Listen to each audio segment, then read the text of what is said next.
Rec- How we can save a building from lightning strike?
We will wait for another 2 minutes for the other members to join into this meeting. Sure, Sap. So let's wait for last 1 more 2 minutes over there to others to join. And meanwhile, if you have any questions, please feel free to put into a chat for the meeting perspectives. What we will suggest, start the session first. So all your questions you can park into that chat window. So that will be good. We can take questions one by one and give you an answer. And I hope everyone has already registered and claimed their LMS access, the Learning Management System access. Right now, our backend team is giving working on them. So hopefully, we'll already get a mail from them, or you will get the mail by today EOD if you're not yet received on that. Okay. So over to you, sir. Um, Yeah, sir.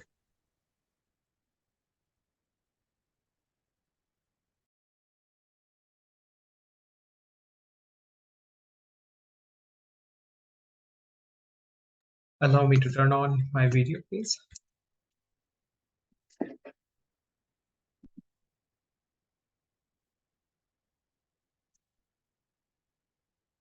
Hi, sir. Hello, everyone. Very good morning and good evening to all of the peoples who joined this particular session, the bootcamp program for the STEM, robotics, and AI. So I welcome you all to this session. And let me introduce myself first so that we can proceed further. My name is Saurabh Kumar, and I'm here the tutor for you guys today. And also, we'll have several peoples along with me to guide you all throughout this session. So the reason why we gathered in here is to discuss further in the field of STEM, robotics, and AI, as you already do have the idea, right?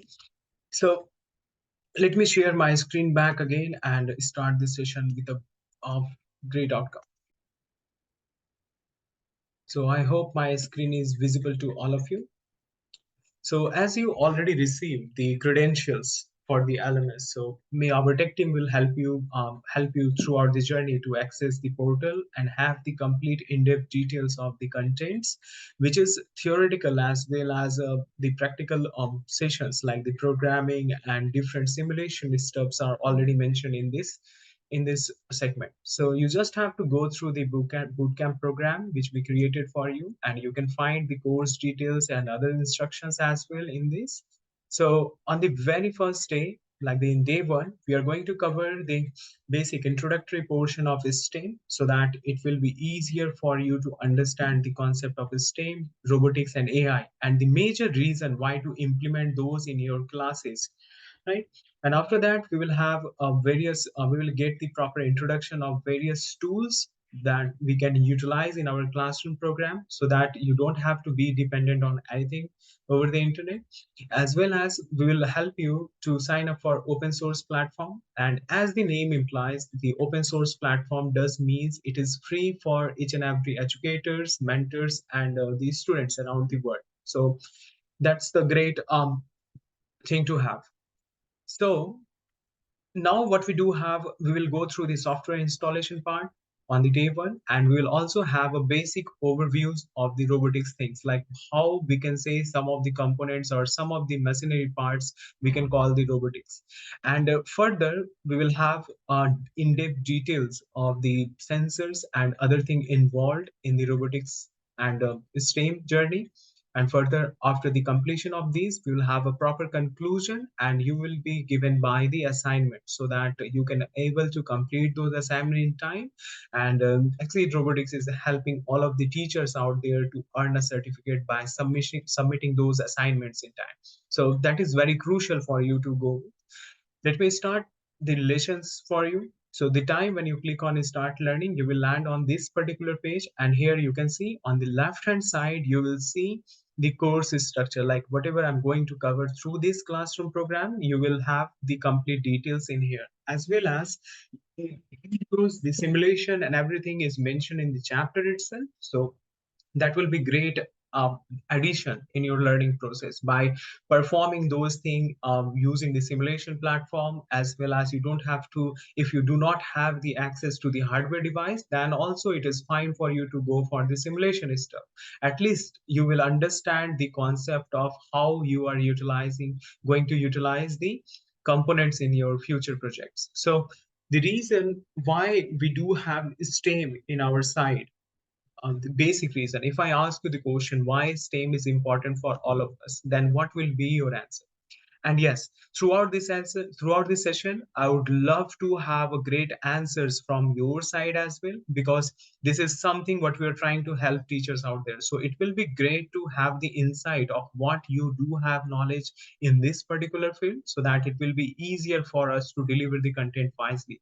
Otherwise, if you don't have the technical expertise to learn or understand some of the things, then it will become a difficult choice to like go for these classes. So in overall summary, if we say like what is STEM and what do you understand by the term STEM, then what will be the probable answer of yours?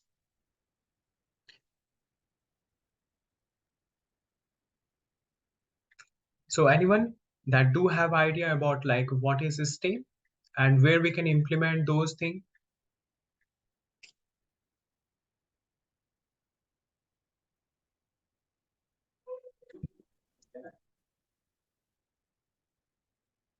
Okay. So if you can't able to communicate in here, then yes, you can also ping your answers in your comment section so that it will be easier. Yeah, STEAM is a way to learn science engaging with life, right? That's great answer. Thank you so much. So let's start this journey with the formal introduction of STEAM itself. So whenever we talk about STEAM, it is all about, we are talking about something related to science, technology, technology like in here, engineering, and mathematics, right? And if I ask you in a single term, like in a simpler way, like why the subject science is important for all of us, then what will be your answer? The need for STEAM education is designed to basically solve tomorrow's problem today. Okay, Manak Abu Bakr, that's great answer actually. Thank you so much. So the reason why we do need to study the subject science, anyone does have any idea about science? Because we are all from the teaching background, right? We do have a basic idea why science subject is important for all of us.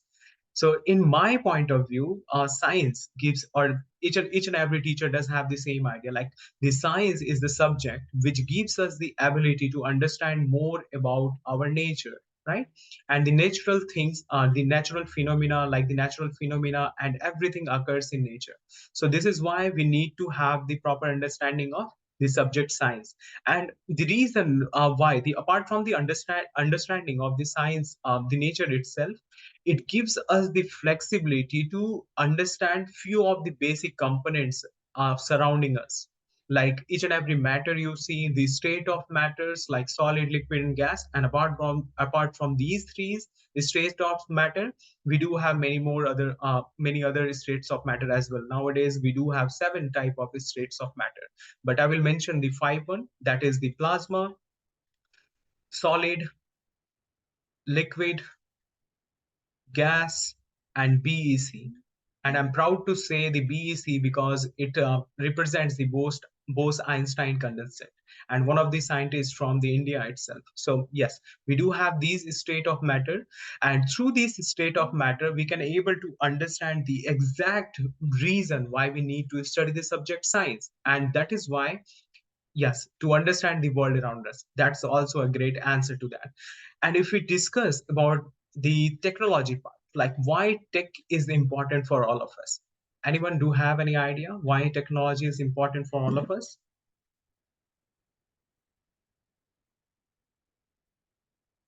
Yes, go on.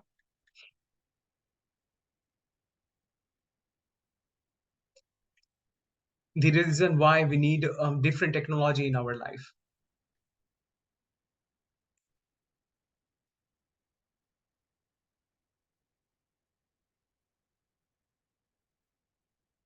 Yes. Srima, we are using technology for all kinds of regular work. That's great. Yeah. Even though now also we are utilizing the technology to communicate with the peoples whom we never met in our life, right? And we are having the conversation and I'm explaining certain things to all of you, right? And e-commerce, yes, to make our life easy. That's also a great answer. E-banking, yes. We can say that technology is actually the reason why we do have a simpler life. If you need to have a proper like a luxury thing in your home, and like the fan itself, the ACs, the mobile phone to communicate with various peoples and have the conversation through this meeting, like the Zoom itself, it's a part of technology. Otherwise we cannot able to have those in our life. So actually technology is making our life easier in all of these senses. Like we are thinking forward to invent something and utilize in our day-to-day life to help us achieve those tasks which were difficult for us to achieve in the later in the past time. So yes, because technology is used in every sphere of life. That's also good. So sorry. So why the technology? Okay, apart from the technology, what we do have is the engineering term, right?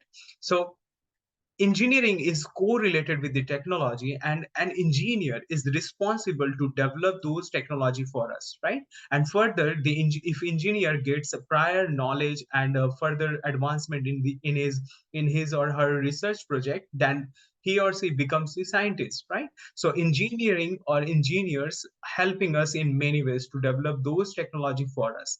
Then what we left with is the mathematics, the concept of maths.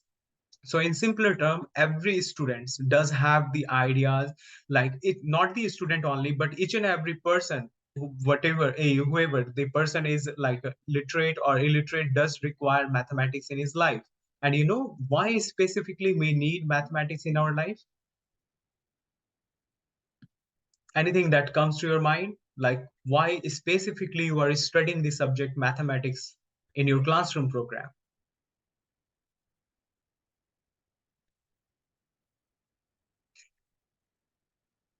I'm expecting more answers from the team members so that it will be very effective session and a great conversation between the teachers to teachers directly, right? So yes, mathematics is used to learn patterns, analysis data. That's correct, ma'am.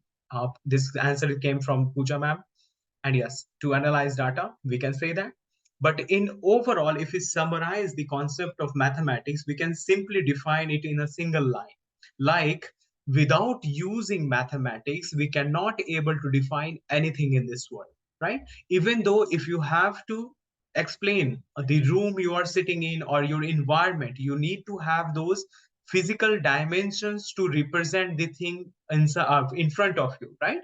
Even though if you have to explain the room, you need the length, width, and height, as well as to define anything, like to have a proper communication with the people. So you need the numerical values to represent the verbal, represent the data in your verbal communication, right? And yes, math is part of many things, even of supermarkets. In programming, it gives us the formula and the logic. Yes, we can say that. Absolutely great. So in overall term, why we are focusing in STEM is because we want our children either from the school or from our home to have the practical understanding of what? Practical understanding of the subjects which they are studying in their conventional classroom program, right?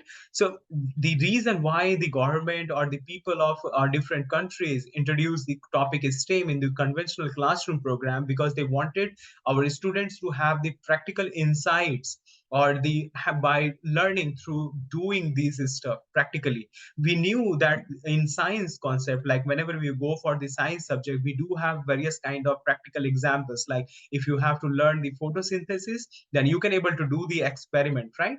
But in mathematics, it never been like introduced before. So summarizing all this stuff and giving the literacy of the technological side to our smaller student, we can able to reduce the misuse of science in each and every domain. Like we do have different social media sites nowadays, and these students are sorry, students are more involved in those platforms. To reduce that, we need to let them see the world through the eyes of STEM. Then only they will have a proper practical approach to understand things, as well as they will have a proper understanding on each and every practical stuff in the classroom program, whatever they are learning in their conventional program. So if the STEM is that much of important, then why the robotics came into play? You might have the question why robotics came into play. So the reason why we are implementing the robotics thing in our classroom program, because we are utilizing robotics as a tool to help our student learn the concept of STEM. This is just a tool to help a student build certain project, and by building those project, using some of the kits like the microcontrollers, sensors, and various thing around us, gives the student insight of the practical approach of STEM. That is why I'm just saying that robotics is just a tool for us to help them learn the concept of STEM. But if we try to summarize the overall concept of robotics, why we need robotics in our life apart from the STEM chapter, and why we need artificial intelligence on other hand. So you might have some of the answer on your own, right? You have your answer on your side as well. So anyone can come up with the answer like why you need robotics in your life, or why we need AI part in our life. Let me tell you one thing, the robotics and AI are, yes, the correlated words, but I will explain you the difference and the advancement of two other aspect of robotics and AI on that. So do you have any idea like why robotics is important for all of you?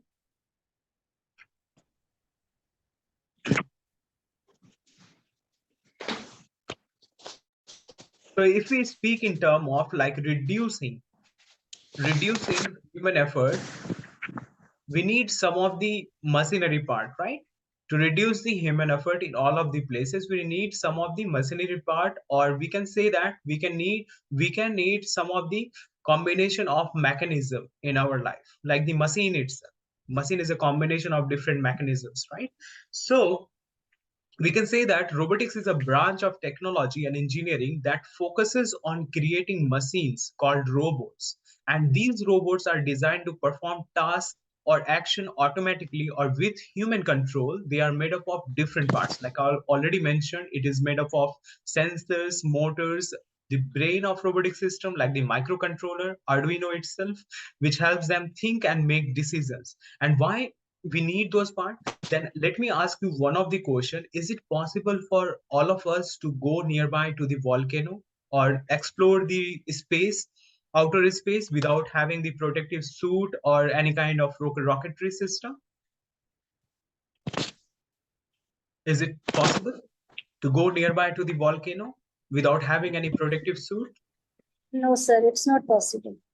Thank you so much, ma'am, for your answer. So it is not possible because the temperature of that premise, like the temperature inside the volcano, is too much high for a normal human being to survive in there. As well as if we speak in terms of a hazardous or toxic environment, we cannot able to perform those tasks without the help of machine devices like the mechanism, or we can say that the robotics parts itself, because we need some kind of automation. Even though we can say the uh, the car we do have, the buses we do have in our daily lives is a part of robotics, but whenever we mention the exact robotics things, it means only it does have the ability to think.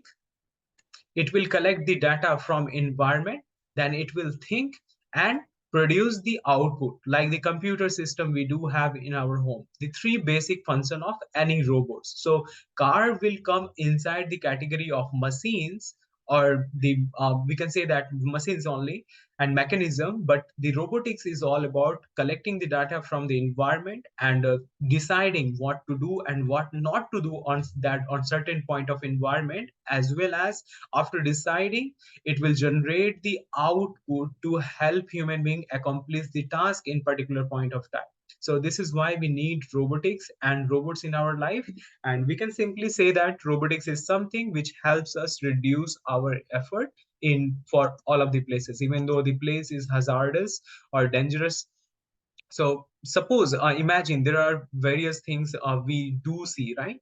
Can you, is it possible for all of us to like, is it possible for any one of you to go back to your kitchen and bring a glass of water for me? Or not for me, if you can able to bring a glass of water from the kitchen to your room you are currently sitting in. Is it possible now? No. No, sir. No, it's From not the possible. kitchen to your room. From the kitchen to your room. No. Still now? No?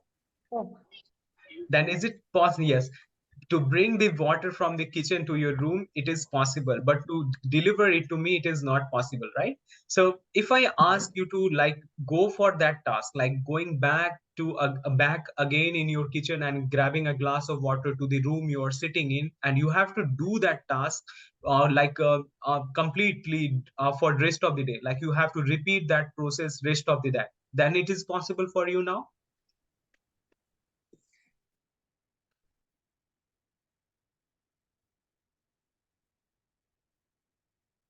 No, right? So basically, what I'm trying to explain, human beings are not designed for repetitive tasks or repetition in the progress. We will often get tired in the journey itself. So we need some kind of devices to help us come to have the repetition in our process. Like the in industry, if I give you the example of my mobile phone, this is not just single mobile phone I'm handing in my hand, like holding in my hand, right? There are several numbers, like thousands or lakhs of numbers of same model, same mobile phone being manufactured in the automation industry, right? In mobile production, like the mobile production factory. So what I'm trying to explain, the repetition process is not possible for human being, and even though if we try to do the repetition process, we cannot able to achieve the proper accuracy on that. To reduce the losses in our repetition process, as well as to carry out the repetition process in our industry, we require some of the automation device, and thus the automation word comes into existence along with the robotics to help us carry out the repetitive task in our life. And different industries like the car manufacturing, car manufacturing industry or vehicle manufacturing industry or something like mobile or electronic sectors does require those automations to let ourselves build those devices without any hectic schedule. So even though to reduce the complete error from the task itself, we can able to go that. So the major reason why we are discussing this the robot in this class, it because let's see some of the origin first, then we will have that discussion then. So the robot word came into existence.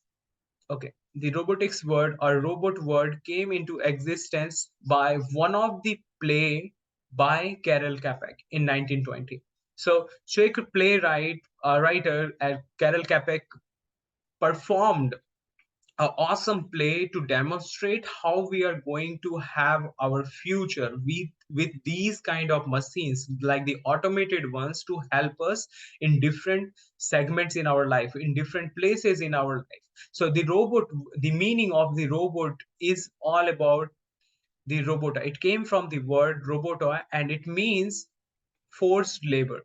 Forced labor or some kind of machinery which can able to follow our command and perform the duty. So this is how it came into existence. And today the term robot is used to describe a wide range of machines, from industrial robotics arm used in factories, like to for small autonomous robots used for exploration, like the robot system we already sent to Mars as do the household chores. Like we do have one of the room cleaner, like the house cleaner in our home, right? The robotics stuff as well. The concept of robot evolved significantly since the play RUR. That is the Rosham's Universal's Robot. That was the name of that play, written by the Czech playwright Karel Capek. So after the introduction of these things, it became become the integral part of many industry and our daily lives, assisting us in various tasks and advancing technology and innovation throughout the time. So this is how the robotics word came into existence, and this is how we can able to like correlate with the past past happening things in the past. So the importance of STEM, why the STEM education is important for all of the students around the world, even though for the teachers we do have, because STEM gives us the ability to understand the four domain first, and also it helps to improve the decision making, because we are exposing our children to the practical hands-on kind of stuff, so they will come up with their ideas and they will decide what to do and what not to do, while going for the project development throughout these STEM classes. It enhances the problem solving ability, refining the research skills, as well as it polishes the creativity of different students around the world. And obviously, it stimulates the curiosity. Suppose we build some of the robotic project, then obviously we will go on thinking like how we can improve this robotic structure to perform, to make it perform as we want it to like perform, right? So we can further improve it, and obviously it will improve our curiosity on that.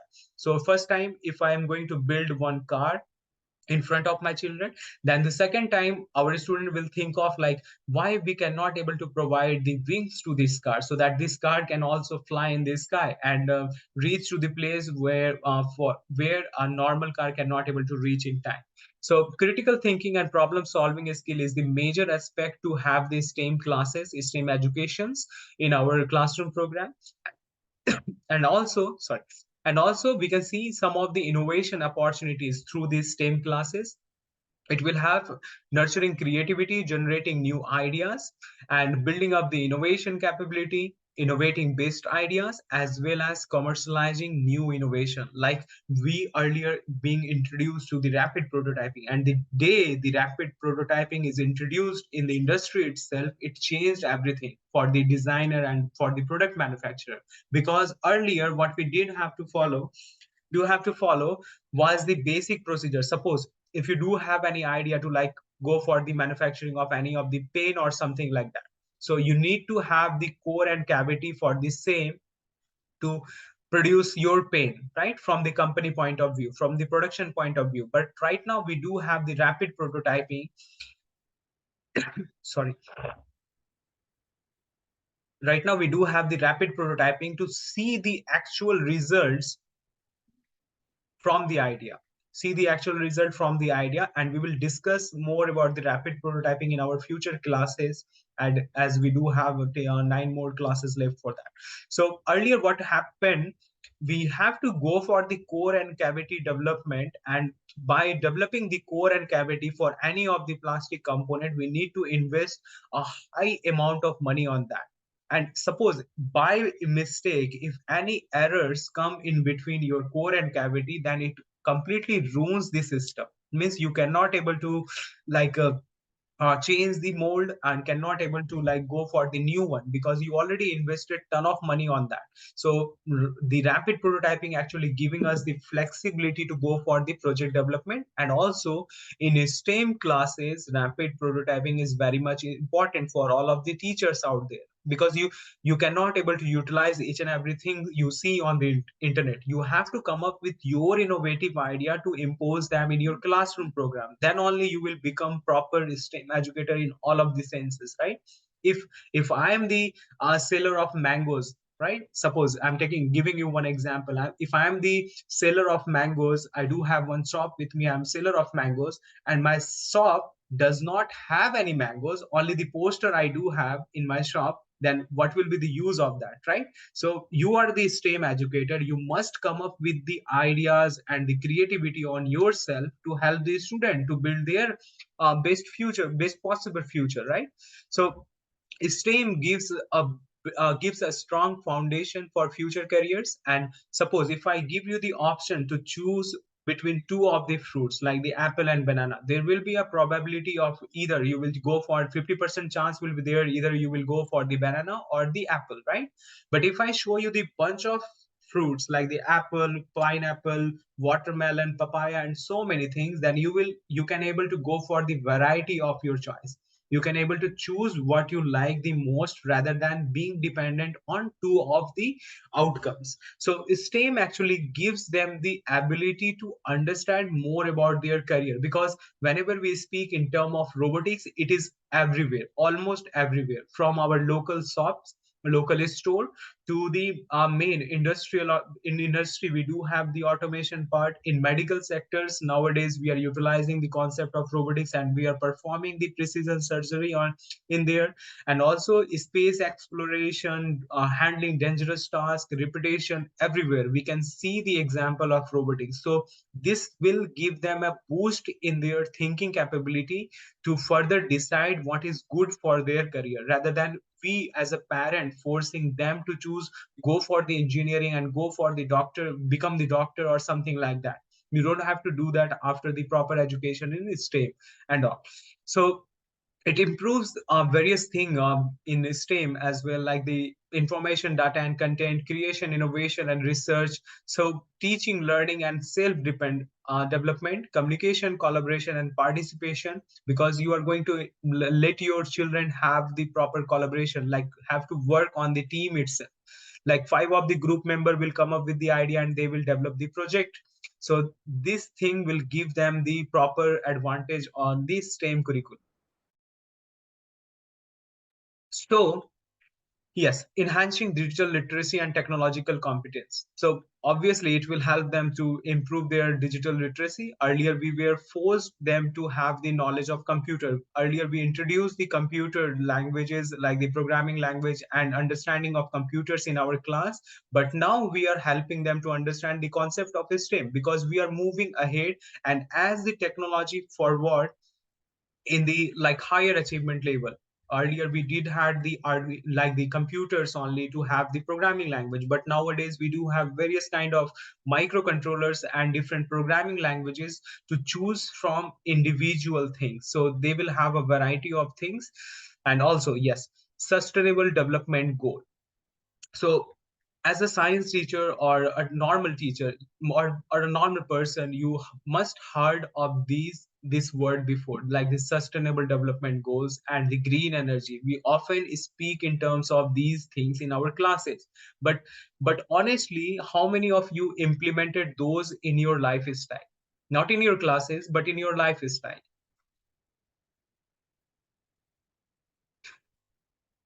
None of us, right? None of us implemented any of the green energy conservation type of stuff and sustainable development goals in their classroom program. The reason why we were not implementing, because we do not have any proper ideas like how we can able to implement those. So speaking in terms of the sustainable development goals and different things, like I would like to show you one of the project in NP1 student did with us, is this particular project. You can see this project. It does have the fan and the solar panel in it. So what is the role of this particular project in this STEM field, and how we came to build this particular project?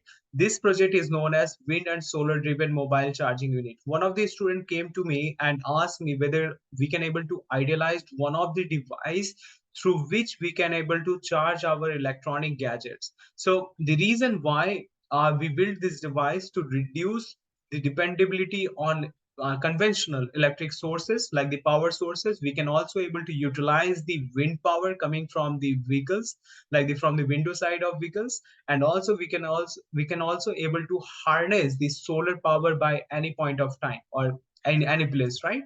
So the reason to bring those ideas is to implement proper ability to help them understand the goal of sustainable development as well as green energy.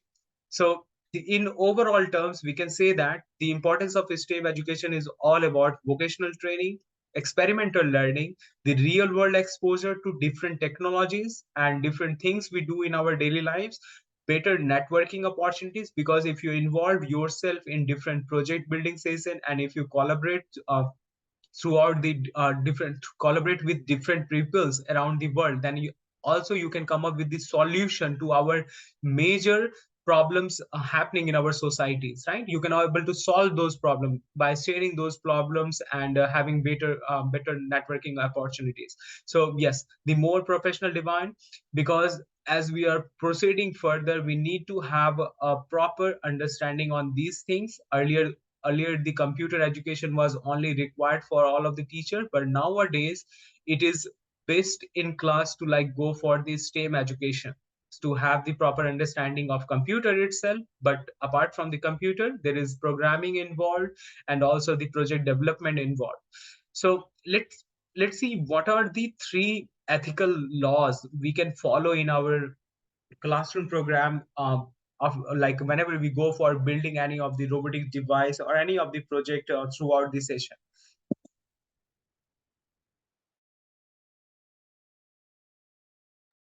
So three laws of robotics also came into existence from that play, the RUR's place. And also the person involved on these particular laws is the Asimovs. We call these laws as Asimov's three laws. But let me tell you one thing, these laws are not the limitation. You can come up with your ideas and ethical manner of presenting something in your classes so that the student won't like utilize these things in a negative way. So the three laws of robotics are, let me zoom this picture for you. So in 1950, Asimov gave the idea of like how we are going to utilize these knowledge in our day-to-day life whenever we think to build some of the robotics device or a robot itself. So three law of robotics are: a robot may not injure a human being or through inaction allow a human being to come to harm. Means by any means your robotic structure should not harm any person nearby or any living entity nearby to it, or until and unless a human being come in contact with the moving arms of robotics or harm itself on by their own will. And the second law states that robot must obey orders given it by human beings, except where such orders would conflict with the first law. So yes, it will follow my verbal commands or any of the commands I give through the programming or through by any method, but it should not conflict with the first law. In any case, it should not harm any of the human beings by the action by the action of robotics devices around us. So third law represents a very good point on that, like the robot must protect its own existence as long as such protection does not conflict with the first and second law. First or second law means, suppose we send some of the robotic structure in outer space, for example, say like Mars, and we do not have proper resource like the person or the engineer in there to fix that robot in case of any emergency. Like suppose if the robot got damaged from the asteroid or something happened to the robotics structure, then on that case, robot must protect its own existence as long as the such protection does not conflict with the first and second law. Means it should not protect its own existence to like go on the killing of certain things and going to harm human beings in the process. So we should follow this basic law while developing any of the robotics project, and we let our childrens like the kids in our school to have this understanding of these three laws while teaching them the concept of STEM, so that we can able to create a framework for ethical behavior in robotics, ensuring that robots do not harm humans and operate within predefined boundaries. However, they also raise important questions and challenges like the term harm, how a robot will understand the concept of harming something and not harming something. So these kind of contradiction will always come into the play, and to resolve the conflicting orders can be complex. So additionally, the law do not address all of the potential ethical dilemmas that may arise in human robot interaction. So this we can also bring our ideas in our programming so that we can help the student as well as us while developing this robotics project. So let's see some of the implication and limitation of the laws. So the robotics law actually introduced by the Isaac Asimov, as I already mentioned, have significant implication and limitation when it comes to the practical application of those. So let's see some of the major problems in these laws. So human safety, the primary implication of this law is focus on ensuring human safety by prioritizing the avoidance of human harm to humans. The law aims to protect individuals from potential risk associated with robotics behavior and action. So we need to create the ethical framework as well. And ethical, by the term ethical framework, means the law provide an ethical framework for the development and use of intelligent robots. Nowadays we can see there are a ban of different drone system nearby to the military or any particular places.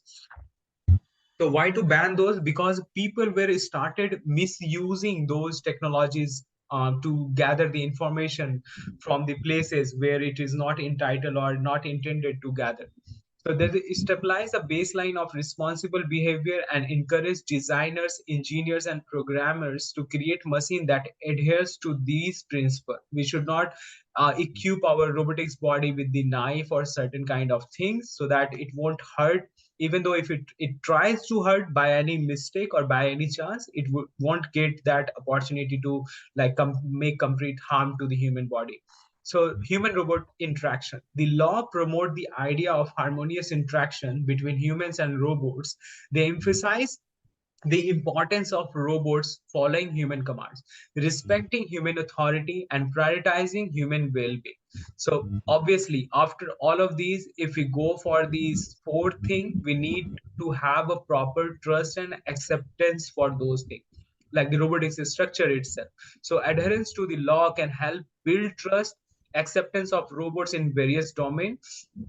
When robots are designed to prioritize human safety, people are more likely to feel comfortable and confident in their presence and interaction.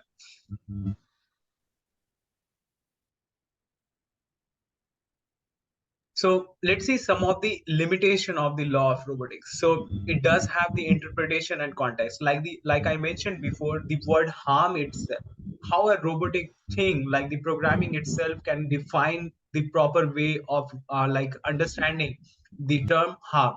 So suppose if robotics body come nearby to me and it like serving the water to me directly, then by mistake it collided with my face, or by not intended to collide, but by mistake it collided or did something unfortunately, then we should take these things into consideration, that like the laws can be open to interpretation and may vary based on a specific context and situation. Determining what constitutes harms, conflicting orders, or self-preservation can be subjective and challenging. Different scenarios like require nuanced judgment that cannot be fully captured by a set of three laws. And unforeseen consequences, yes, like the ethical dilemmas and situation may arise in human robot interaction. So conflicting priorities is also a major point in this. Lack of universal adoption, like the robot I do like in here may or may not be liked by other peoples or in other places. So we have to go for the priorities for each and every places. So lack of universal adoption states that like something we created, the law are not universally adopted or enforceable in the real world. While they provide a theoretical framework, their practical application depends on intention and programming decisions made by robot designers and manufacturers. There is no guarantee that all robots will adhere to these principles.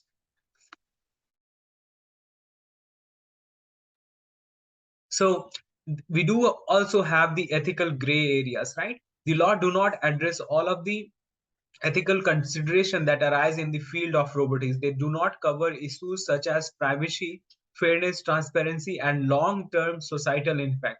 These areas require broader ethical frameworks and ongoing discussions beyond the scope of original laws. So these are the key summaries for utilizing the robotics and robotic structure. Even though we are building some of the project which does not have the proper motion and something like that, so we can able to go for these ethical consideration. And yes, there will be always a scope for the debates to improve this further. So ethical consideration is also about like the privacy and data security. Robotics and AI systems can collect, store, and analyze vast amount of data. So ethical concerns arise regarding the privacy of individuals. Like one of the major projects we do see in our day-to-day life is the ITMS one, the Intelligent Traffic Management System. And that through that camera, we can able to capture the data like the photographs and videos of different vehicles in our traffic signals, right? And those datas like the question about the data ownership, consent, and protection against misuse are important topic of debate. We should consider those things in our development progress. So job displacement and economic impact, yes, the increasing automation and use of robots and AI technology. So let me clarify one thing for all of you, then only we will go for the understanding of AI part. So if we say we are talking in terms of robotics, right? We are talking in terms of robotics, and other hand, what we do have is the AI. Do anyone have the proper understanding how these two things are different from one another? Anyone do have any idea like how we can able to differentiate robotics and AI? Because if you ask your student in your classroom that what is robotics or robot, they will probably say it is some kind of artificial intelligence or something like that, right? So anyone do have any idea like what is the major difference between robotics and AI, artificial intelligence? Yeah, to me, robots are built based on artificial intelligence. Yeah. Yes, sir. Perfect. We can say that. Or else we can utilize one of the word to explain these two terms together. That is, robot AI is something upgraded version of robotics. Means in robotics what we do have is the thinking capability according to the programming we do in the robotics part itself. But in on other hand, what we do have is the AI can able to decide on their own without any proper human interaction, or without any human involvement, right? The system we see in Tesla cars, the Tesla cars is all about autonomous driving system, right? And that particular things can able to like drive the car from point A to point B without any proper interaction from the human being. We just have to feed down the value where we want to go, like the point B. We just have to define it in our map, and the car will take to that particular point without any instructions from the human side. So we can say that the AI is the upgraded version of robotics, and through the AI, the system can able to decide what to do and what not to do in particular point of time. On other hand, we do have the robotics. It is only dependent on our programming part itself. So this is how we can able to differentiate between the robotics and AI. And why the reason why I explained you that, because we were discussing the job displacement and economic impact. To understand this particular term, we need to have the proper understanding of how AI is involved in different industries and how it is going to impact those things. The increasing automation and use of robots and AI technology raise concerns about job displacements and it impacts on the workforce. But you don't have to worry about those things, because whenever we try to build any of the machinery device, we need some of the mechanics, right? The engineers to fix that thing, because robotics body also come up with different disadvantages. So we need the workforce on that field, and we have to upgrade ourselves as an engineer or as a person who is working in classroom programs. So they need to, like, you teachers out there, upgrading yourself in these concept, right? And further, the peoples who were working in the industry, they also have to upgrade themselves to gather the more knowledge how this system works, and they have to choose the position accordingly. So bias Mr. and Kumar. yeah, sorry. Yeah, Mr. Kumar. Well, we always had logic in Yes, sir. products. Yeah. Okay, so now we call it artificial intelligence, but in reality, We had that all along for many, many years. So we put in like smartness in equipment, in robotics, in machines, all those decisions that the machines are making. Now we call it artificial intelligence, but with the small difference that now we're talking about something autonomous, that it relies Yes. on itself, doesn't need human interference. Yes, sir. But we had this all along for many years, but we didn't call it artificial intelligence. We just called it logic. But Yes, sir. now we're talking about something that, like what you're saying, like we have to have safeguards that it doesn't harm humans and things like that. And this is why now they're saying that artificial intelligence can be the biggest threat, similar to nuclear weapons.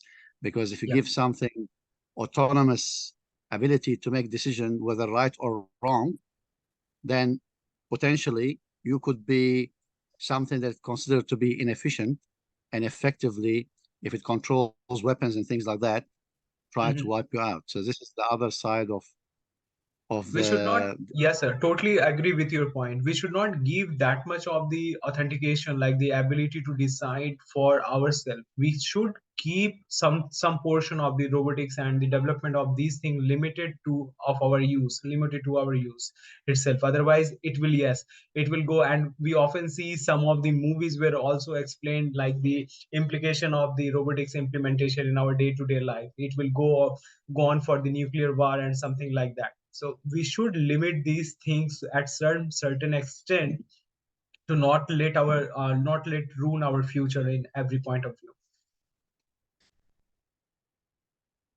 So now what we do have is the bias and fairness. So algorithm and AI systems are only as unbiased as the data on which they are trained. So suppose if you are working for any ML models, machine learning algorithm in our Python programming itself, then you have to feed the data to teach your AI system how to perform on certain point of time, right?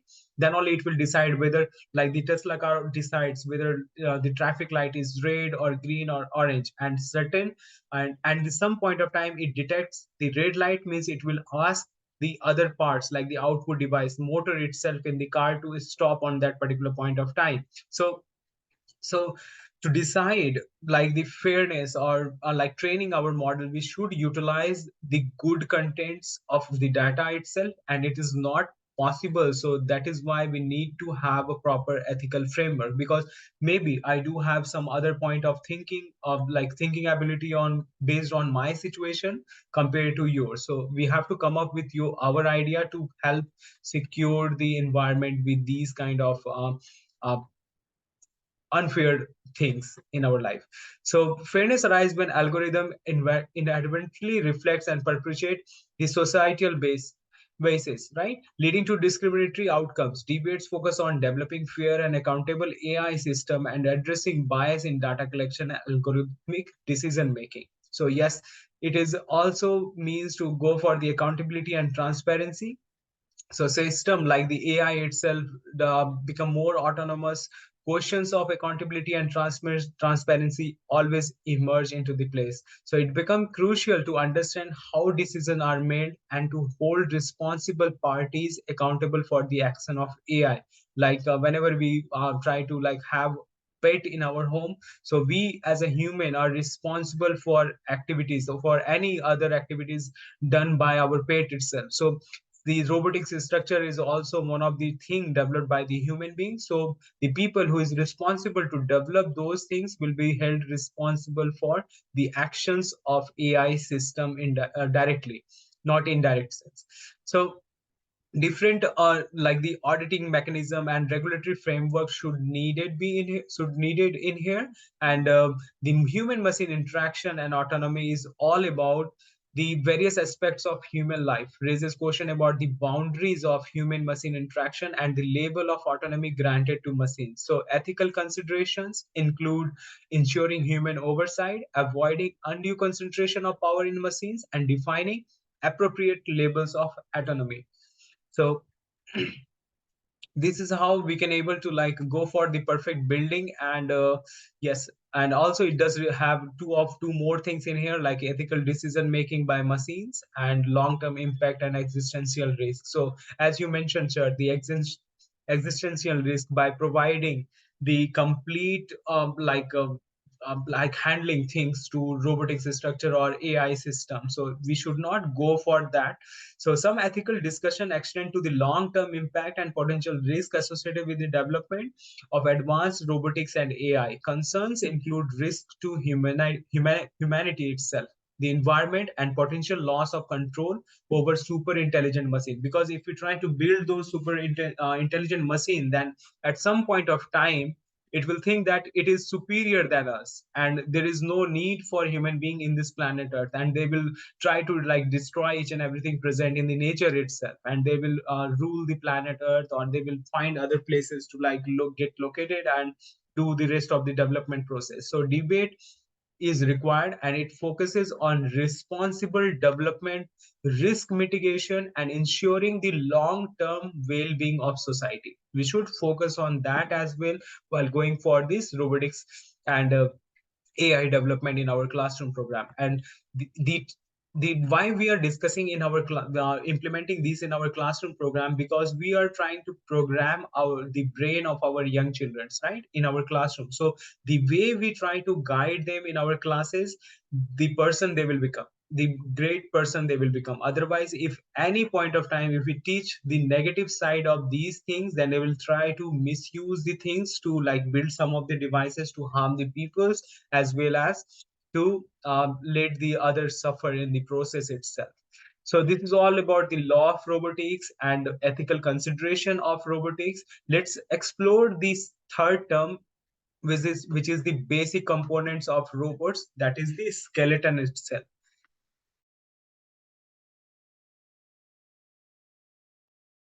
So in human body, what we do have is the complete bone structure, right?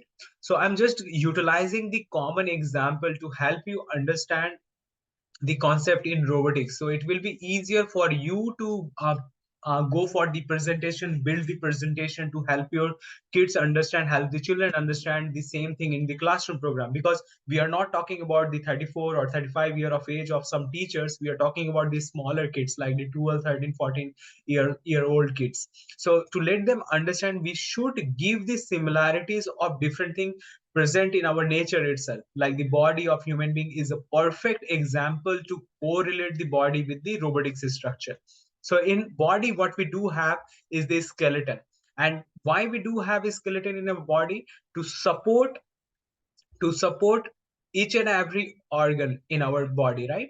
Each and every organs, like to hold each and every organ in its place, and to let ourselves have the movement kind of stuff. We can able to produce the movement only using these structure. Otherwise, what will happen? We will become a soft sack without the rigidity and without the shape. So the way we look, the way we appears or like appears, it all because of the bone structure in our body. So similarly, what we do have in robotics is the chassis kind of stuff, or we can call it as outer frame in technical term. So the chassis is all about the robotics, like a chassis is all about the frame of robotics structure in which we can accommodate each and every things around it. So to understand the robotics in deeper sense, let me explain one thing before explaining these. So yes, okay, leave it in here. So I do have white space. So now, if we talk about robotics, like what is needed to build a robotic system or a robot itself, like we do have in our body as well as in our computer system. If we correlate the robots to a computer, we can see computer does have three of the basic things to like complete the process. Like it does have the input device and also the processing unit, which we often call it as central processing unit. And apart from the central processing unit, we do have output device in computer system. In our body, we do have these three as well. The input device is our eye to give us the visual perception of our environment. One of the example is eye, but we do have many of the organs to collect the data from the environment, right?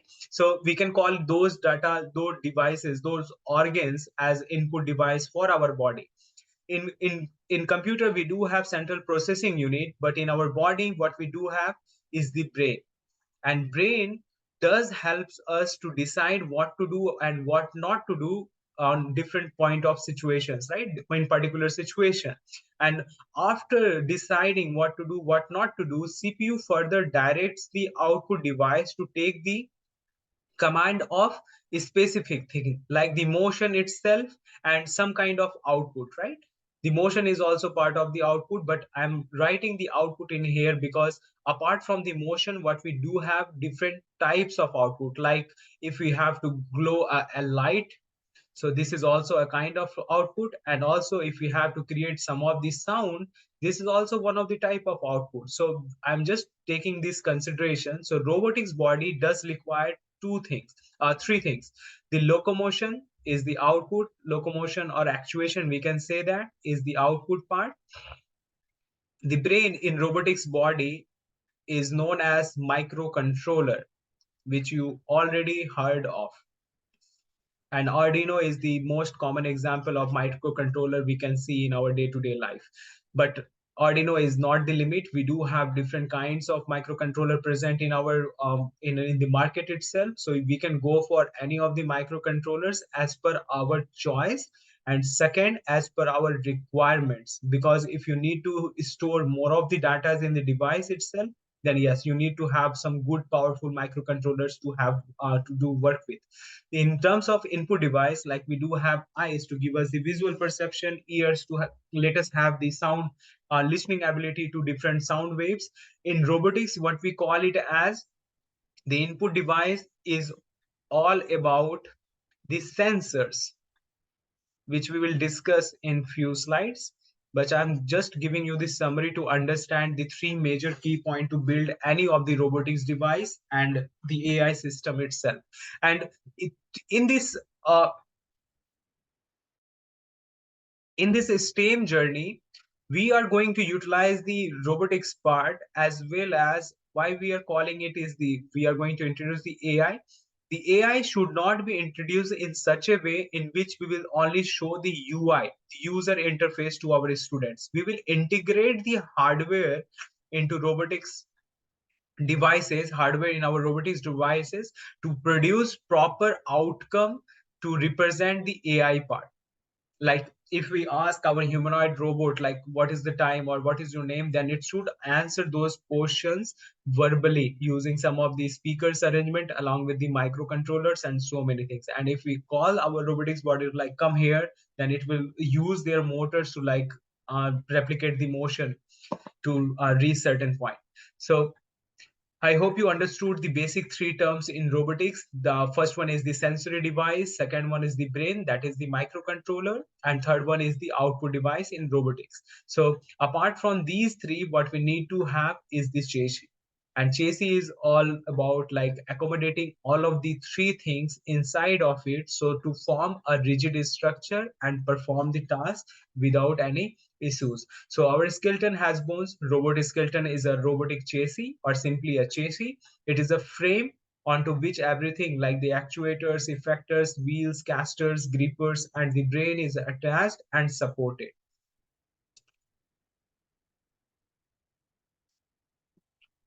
So now what we do have, you can see one of the example in this picture, and this is the example of autonomous car using the ESP32 module. And you may be already heard of ESP32 microcontroller. And we do have four of the actuators in terms of motor system and the frame itself to hold each and everything in its place to perform the duty, like to perform the motion in the body itself. So let's move on to the another thing, that is the sensor. And the sensor part in robotics, like the input devices, which I already mentioned in this previous discussion, that is sensor is all about the input device for robotics structure. And we have to understand the concept of different sensors, because these things are going to play a crucial role in our STEM and robotics classes, because sensor is all about gathering the data from environment, right? And the way we can able to understand like where we can utilize some of these sensor or a specific sensor can only able to help us to build certain project with ease. So what is the sensor? Sensor actually collects the data from the environment and helps the the robotic brain to understand the condition of environment. Like if we are talking about some of the obstacle, then yes, it will inform that some obstacle are present in front of the robotics device, or if it is not present, then it will let the brain understand that nothing is there in front of the robotics device. And also you can see several things are mentioned in the screen, like sensor correlates the temperature reading from the environment, accelerometer in our mobile phone, infrared sensor in our TV remote controls, and ultrasonic sensor to have the fingerprint login ability to our mobile, unlocking ability in our mobile phone itself. If we take the example of mobile phone, we can able to see several different type of sensors, combination of sensor in one of the devices, and mobile phone is the best example of robotic system without the motion producing things. We can able to produce the output in form of sound waves or the screen output, but it is the perfect example of robotic things because there are many sensors involved in our mobile phone itself. So to take the reading of humidity, yes, the sensors are there to detect the some smoke or flame, or even the fire in restaurant or any other building. We can utilize the sensor in our robotics structure. Yes, to identify a specific color, we do have different sensors, because in industry there are different packaging company or different production facility which utilizes different color combination to different boxes to help the arm manipulator to separate those things from one place to another, and it will like align those things in one place. And also the touch itself, because earlier times we were utilizing the conventional switch in our home, but now we do have the touch functionality of switch, even though the mobile screen does supports the touch functionality. So to take the inputs, we require those things, and sensor are very crucial part to build any of the robotics device. So if we compare different terms mentioned in the sensor, mentioned in our body, we can able to find several of the similar things we can utilize in the robotics structure for the development of it. So we do have the eyes to give us the sight ability. In robotics, what we do have is the CMOS sensor, or we can call it as, in general terms, we can call it as camera. The camera does have the CMOS sensor. So camera can able to provide the visual inputs through the robotics body, and we do have the body balance. And in robotics, we do have inertial system. And I hope you already understand the term inertial system, because it is all about the body balance, right? So let have a proper discussion on inertial system first, then we'll move on to the other type of sensors in this. So inertial system, to explain inertial system, I will take one example. That is the Elon Musk. Have you ever heard the name Elon Musk? This person is behind the development of this company. And you know why this particular company is famous? Anyone?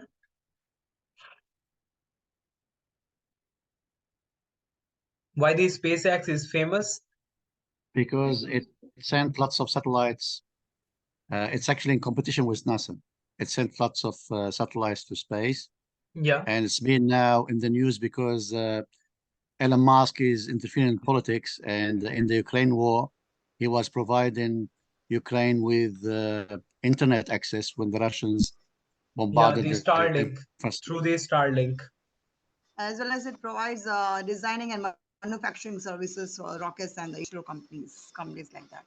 Okay, I was not much involved in the politics or so. That is why I didn't knew about the Ukraine stuff. Yes, I heard the SpaceX and the Elon Musk is providing the internet access to the Ukraine, and that is very, I can say, we do have unfortunate events in the war side itself, because we do not want to lose any of the people from either of the sides, right?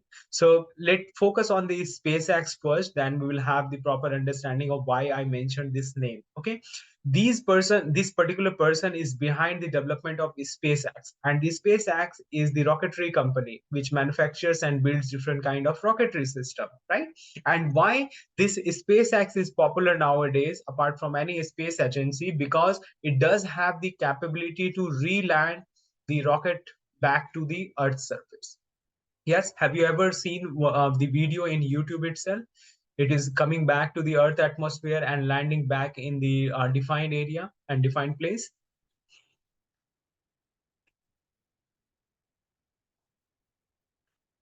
We can also say that the SpaceX is already developed reusable rocketry system, reusable rockets, so that we can able to utilize the system again and again to launch and take back the rocket into our Earth atmosphere and in the surface as well, to relaunch again for the next application. And why I'm mentioning those rocketry system?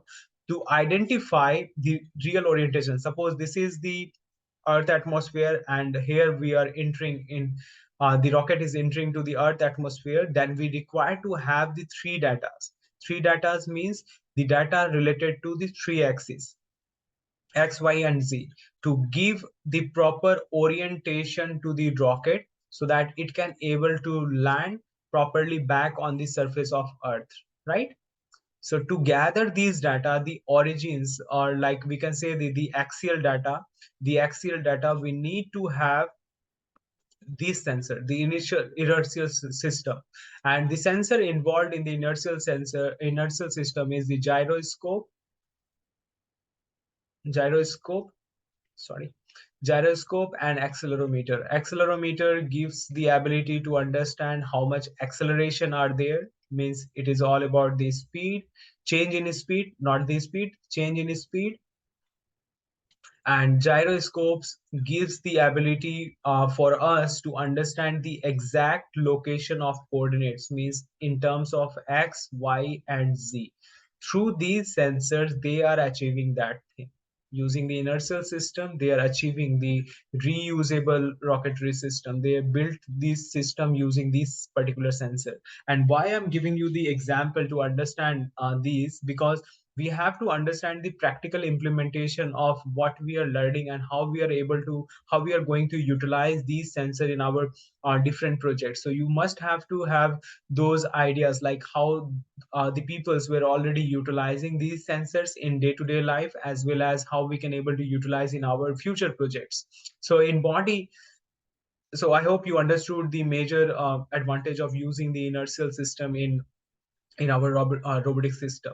So apart from this, what we do have is the audio stuff, right? The ear is responsible to detect the sound waves from the environment, and we do have different pairs of microphones to like detect the same from coming from the environment for the robotics brain to understand what is happening in front of it.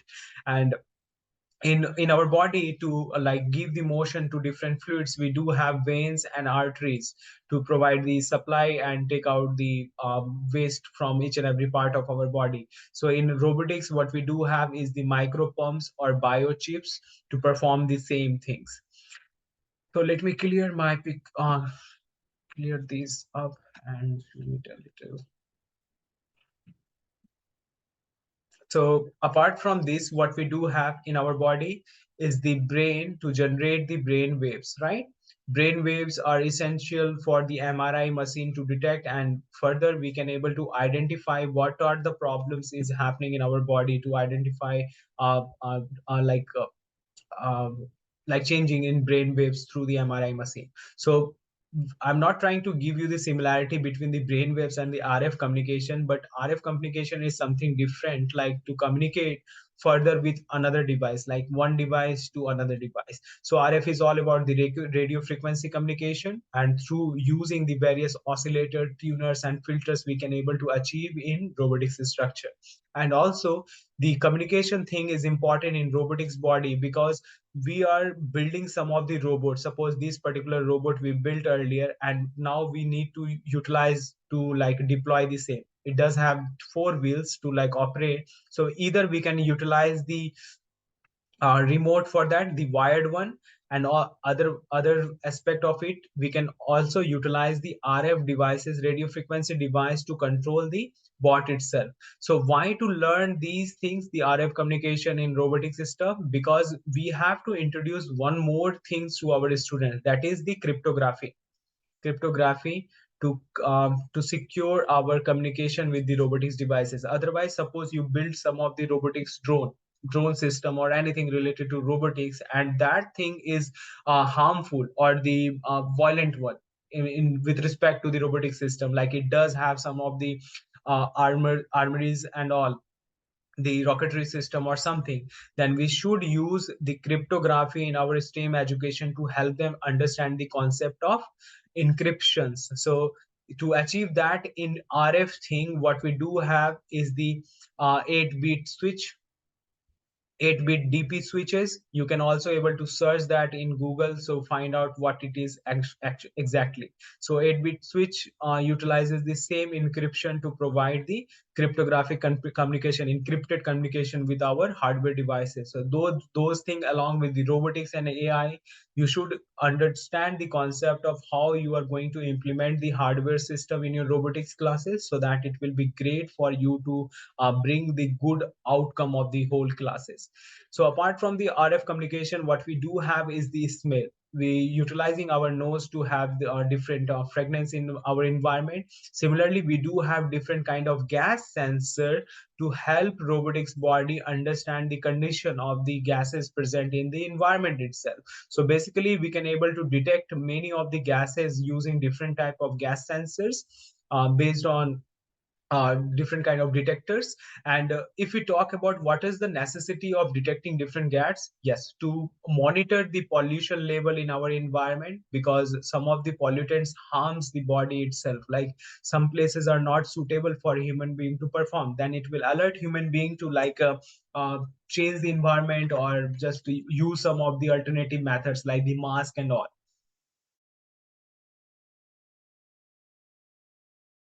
So apart from the smell, I would like to ask one question to all of my beautiful teachers, beautiful mind out there. Uh, do you have any idea what is mixed in the LPG to give its fragrance or the smell it does have? Because the LPG, liquid petroleum gas, does not have any odor or any smell in it, right? So may you help me with your answer? Actually, they do put artificially, they add to it odor, so it can be smell. So by So itself is odorless, yeah. but even like the gas they have at home, it is odorless normally, but they add to it another element that makes it possible to detect it. Okay, that's great. We can say that. And what is that particular element, sir? If you do have any idea, like the name of that particular element in LPG, what we mix to have that fragrance or the smell or the odor? We cannot say that a fragrance because it smells like bitter in something like that. We can call it as the odor of the gas itself.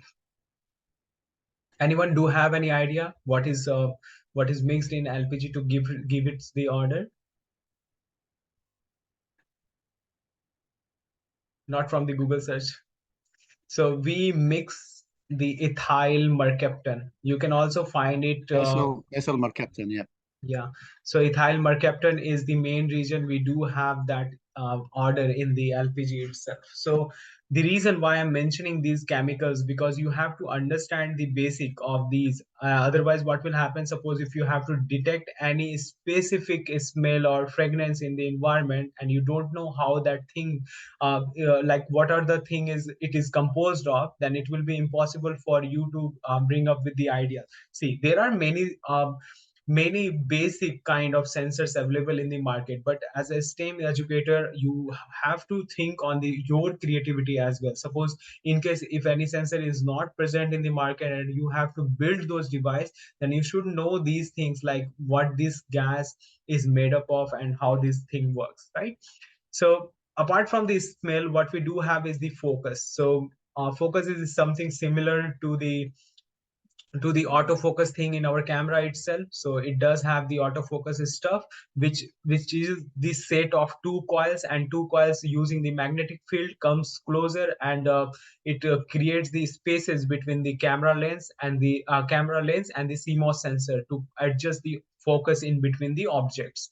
So we do have the taste bud to identify different taste stuff from the food itself, but in robotics body we do have the sensors like the humidity sensor also can able to detect the presence of moisture level in the atmosphere. And also we do have different taste sensor in robotics to identify specific taste from the foods we want to taste. So we do have our mouth to have a proper like way to generate the speech stuff. Okay, sorry. So we do have the mouth to produce the speech thing to communicate further with other peoples around. So in robotics body, we do have the micro speakers to generate the same outcome.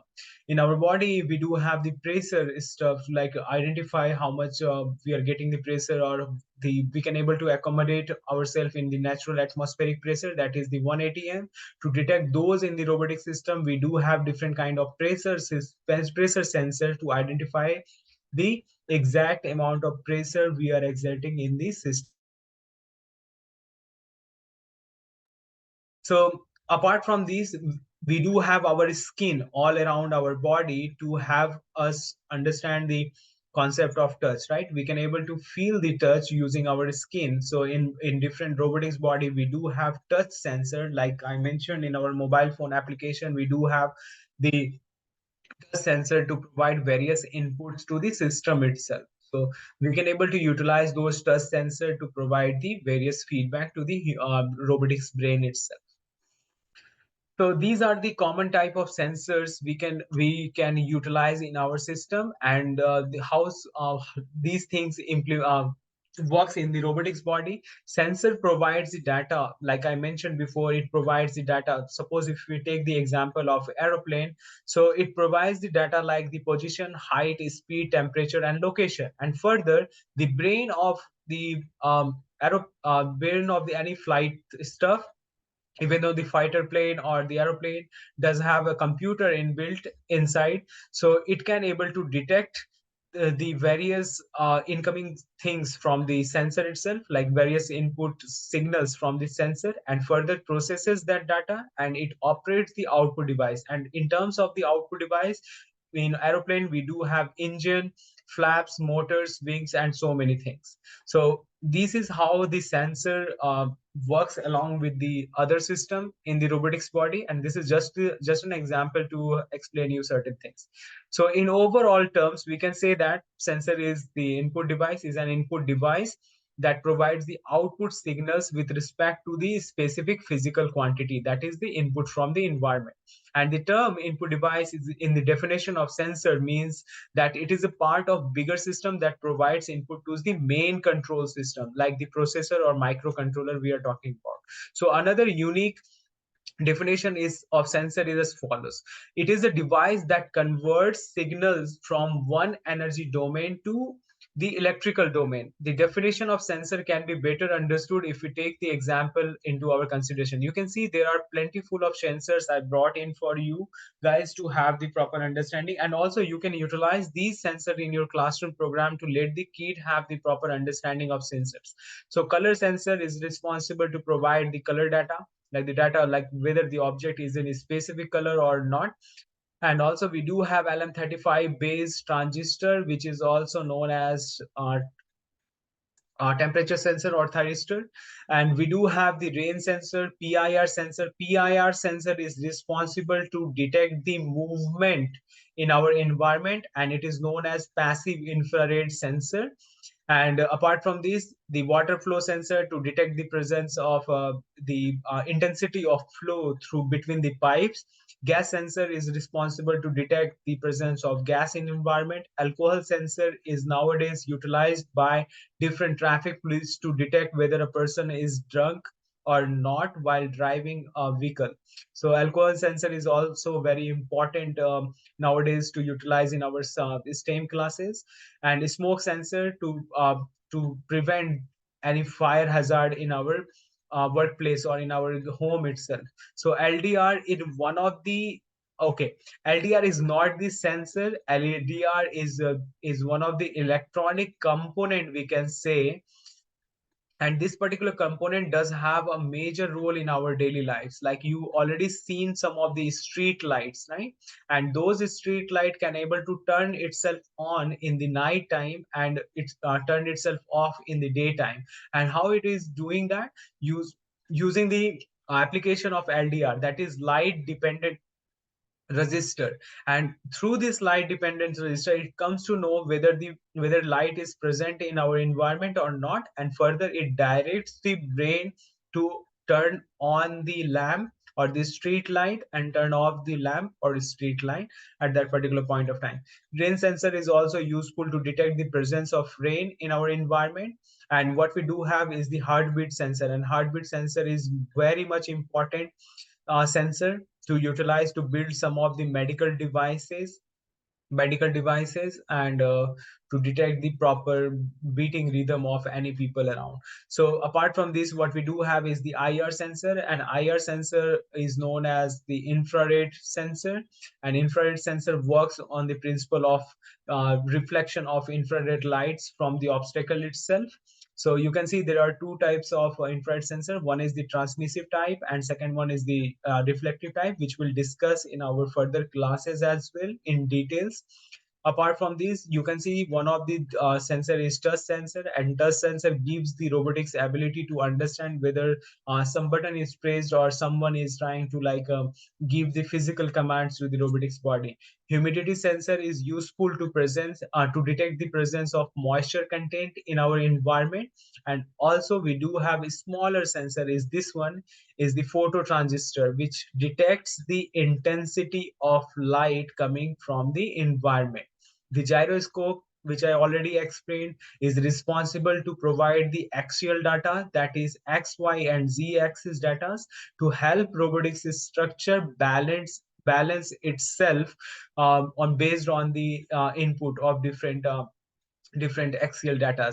IR receiver is one of the device which comes along the IR transmitter, which is a two pairs of the device itself to transmit and receive the IR signal or further the data to operate the robotics structure.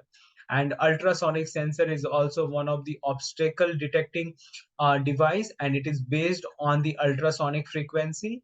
And one we does have the two eyes, right? So one is the transmitter and another one is receiver.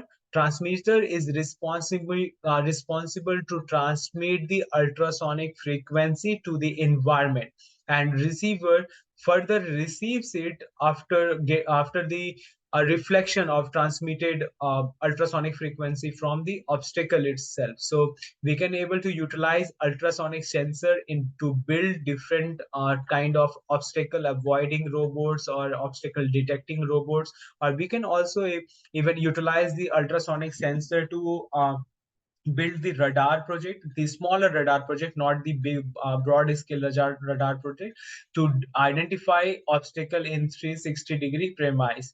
And as I mentioned the LM35 earlier, we do have one of the sensor module based on the LM35, that is the thermistor module. And proximity sensor is all about the detection of a certain obstacle at a certain distance, like the smaller distance. When we talk about detection of obstacle in smaller spaces, then yes, we can able to utilize the proximity sensor for the same.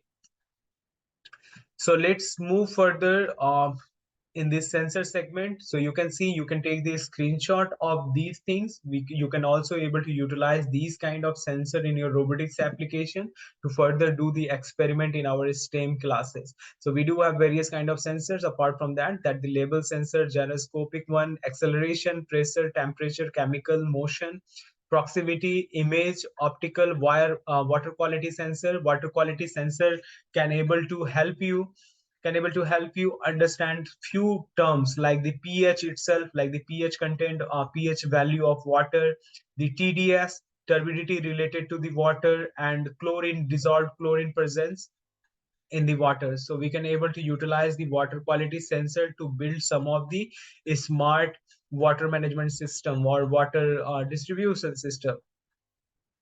We already made one of the project using this sensor. that is known as water management system, and through this device we can able to detect the quality of water being supplied to our homes through the municipal corporations and other responsible agency.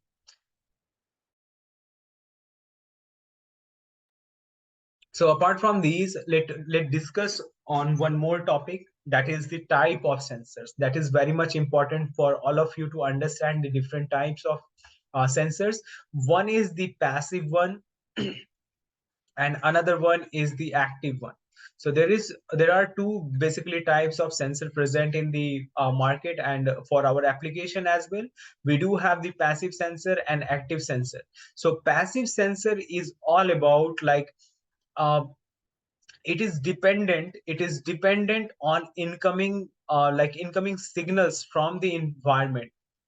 It does not generate its own signal. It is dependent on incoming signals from the environment. Suppose if we are talking about the light intensity, then yes, the light sensor, the photoresistor can able to detect the intensity of light without producing any light. So incoming signal from the environment.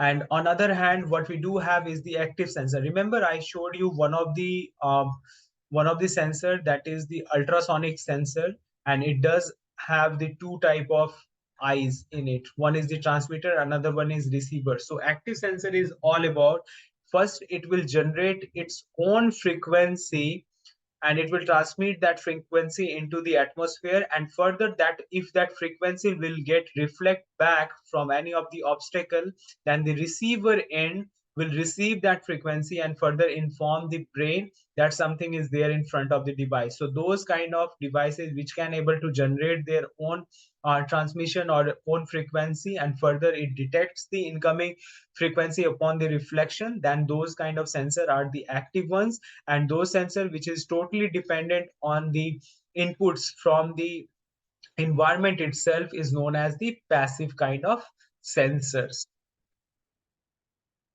I hope you understood the concept of active and passive sensors. So you can able to utilize the active and passive sensor according to your needs and according to the application of your project. So there is another thing what we do have is the analog kind of sensor and digital sensors. So this classification is also very important for you to understand. We do have digital system and analog system in our hand. So anyone do have any idea like what digital system is and what is analog system? Yes, analog system is like continuous signal, like what we have in our voice and things like that.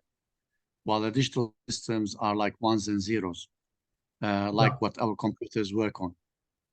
That's great, sir. That's great answer, sir. Thank you so much.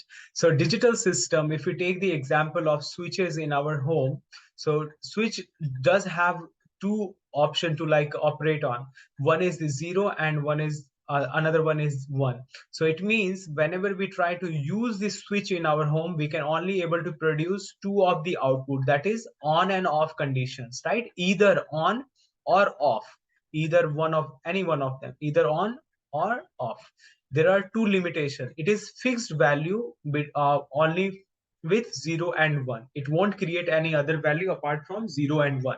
But on the other hand, what we do have, similar to the switches, we do have one more electronic device in our home, that is regulator.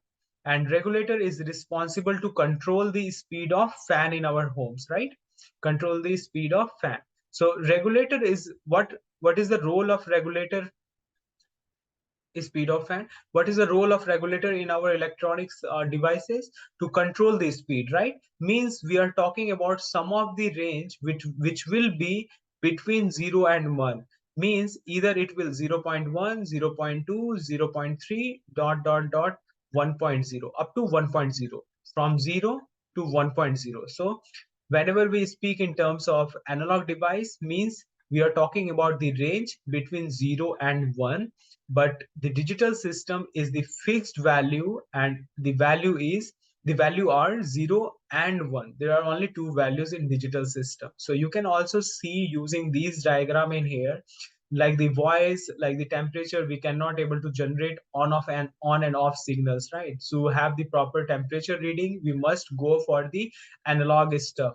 And in our programming lessons, we are going to utilize the same application to understand how we can able to utilize the analog signals coming from the environment and able to generate the output accordingly. So these sensors, some of the sensors, few examples are mentioned in this section. You can see some of the examples: the ultrasonic sensor, the IR kind of sensor, the humidity sensor is a type of the digital ones. And we do have the gyro sensor, as well as the gear system can able to produce the digital output in our system, or digital input. So basically we are talking about input as well as the output in the robotic system. So if we talk about digital, it also have two of the system, that is the input and output. In analog, we do have the two system, input and output. We can able to gather the information from the environment using the input, and able to produce the output using the output system. And in similar happens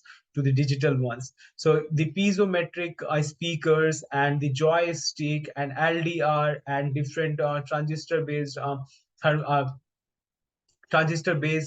temperature detector like the LM35 I mentioned earlier will not give you the value of 0 and 1. It will give you the value of 0 to 1, between the 0 and 1s only. So these sensors comes in under the category of the analog sensors, and they can able to produce the analog signals for further processing through the brain of robotic system.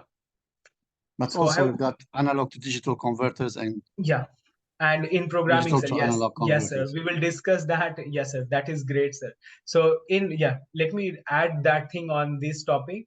We do have, because we cannot able to find the relevant data, how much of the intensity we are getting from the environment, and have to generate some of the analog.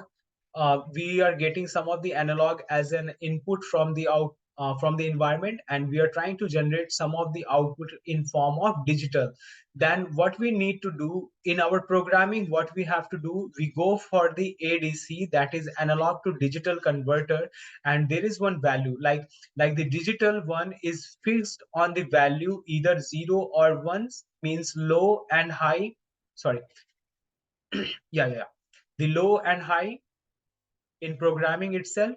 And in analog, how we can able to generate the same data. So we can able to go for the ADC, which means we can able to use the value 0 to 1023 to give the relevant output based on the digital function. So we can able to utilize these numerical values. Suppose we are talking about 0 means it will generate the low, and 1023 means we are generating the high on our output.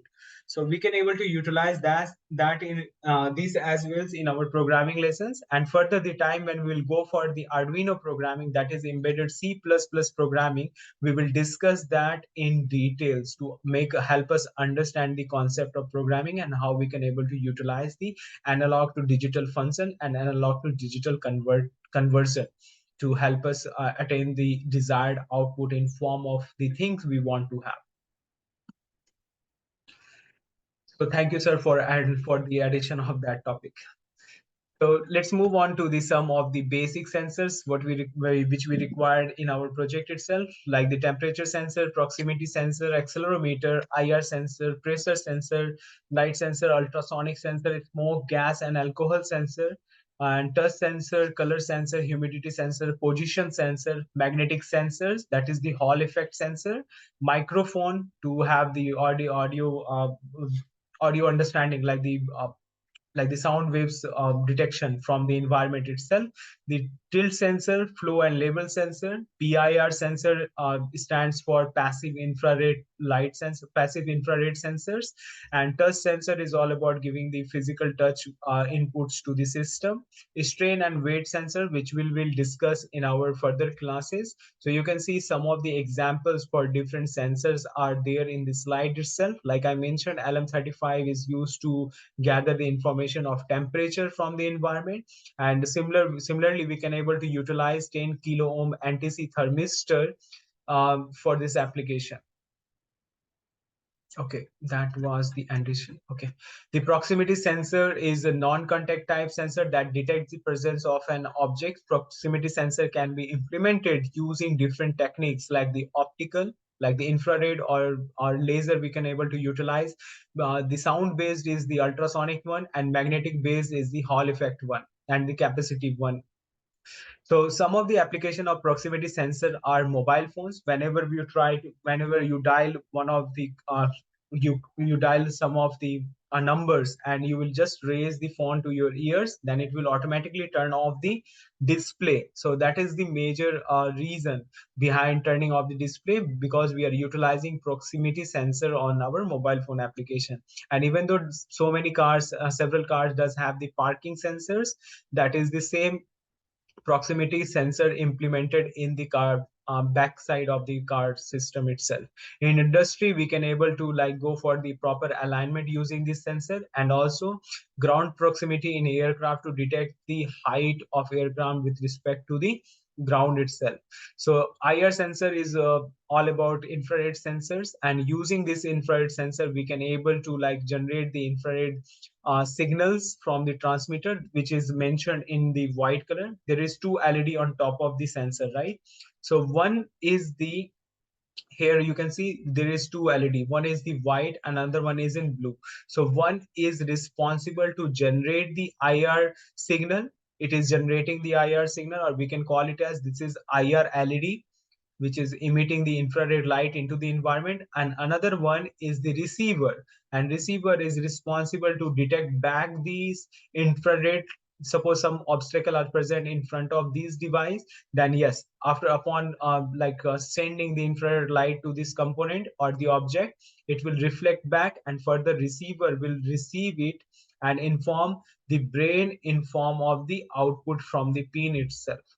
So this is called reflective type IR sensor, and we can able to utilize these kind of IR sensor in almost various kind of projects in our STEM and robotics journey. The ultrasonic sensor, which I already explained, does have the 4 pins, which we'll discuss in our project development session. The VCC, trigger, echo, and GND. For you to remember one thing in the project development, whenever the GND term comes into the existence, it means it is saying something about ground. That means the negative of voltage itself, like negative of polarity coming from the batteries or any of the power sources. And whenever the VCC term is mentioned, it is all about the positive terminal of the positive side of the sensor itself. So we can able to see these two common pin on almost each and every sensor present in the market. So the trigger and echo will be discussed separately in the chapter, in which we will have the projects related to that, and we can able to utilize those concepts in further advanced level of project development in our STEM classes. So light sensor, or we can say that light dependent resistor. The property of LDR is that its resistance is inversely proportional to the intensity of ambient light. So we can say that when the intensity of light increases, its resistance decreases, and vice versa. So LDR as a circuit, we can calibrate the changes in its resistance to measure the intensity of light. There are two other light sensors, that is the photosensors as well. There that are often used in complex electronic system design. They are photodiode and phototransistor. Apart from the LDR, we can utilize the photodiode and phototransistor in our application as well. So you can able to use these things. And remember, whenever you buy something from the market or utilize some of the sensor, make sure what kind of sensor you are utilizing in your project, so that it will be easier for you to go for the programming part and take the proper inputs from the sensor to the brain itself.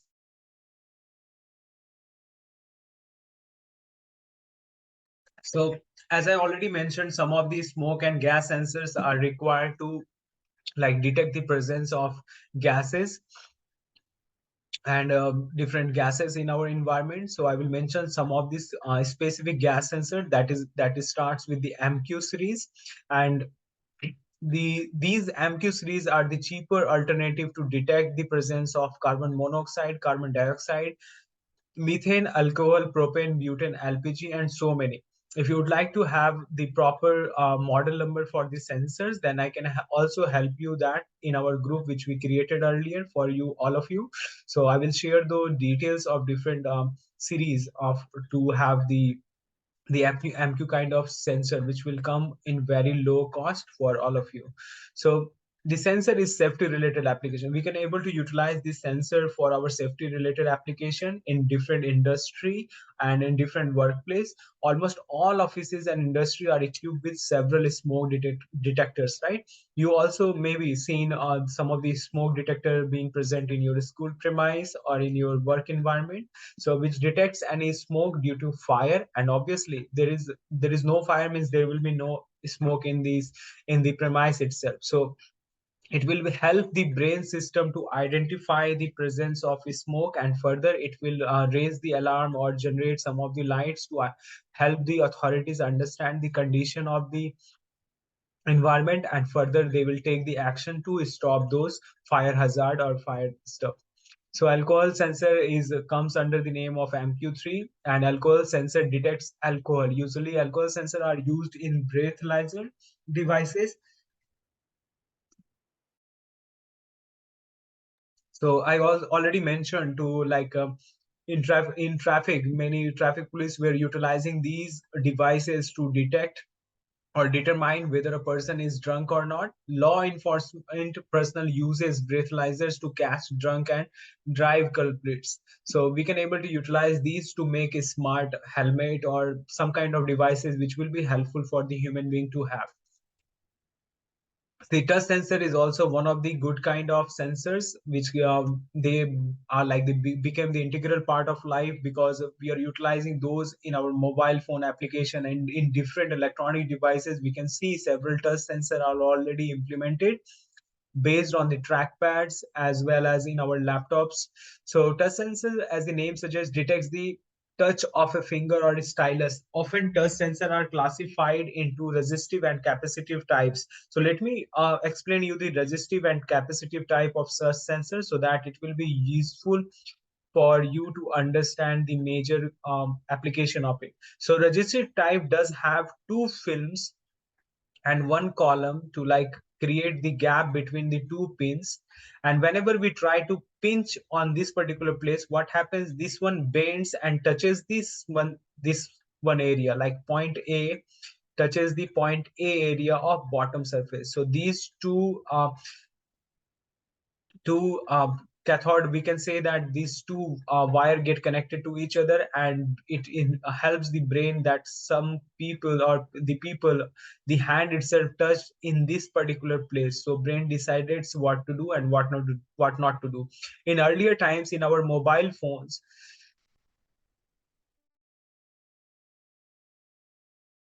sorry for that. So in earlier times, when if you seen any of the older touchscreen mobile phone, it were utilizing the technology of resistive type of touch screen. But nowadays we do have capacitive type touch screen in our mobile phones. And capacitive touch screen basically works on our capacitance of our skin cells itself. So it detects the capacitance between the 2 point and informs the brain that this particular place is being pinged, or like the person touched this particular place, and mobile acts accordingly. So capacitive types are very much accurate, like so much accurate compared to the resistive one. And nowadays we are utilizing the capacitive one only in our application.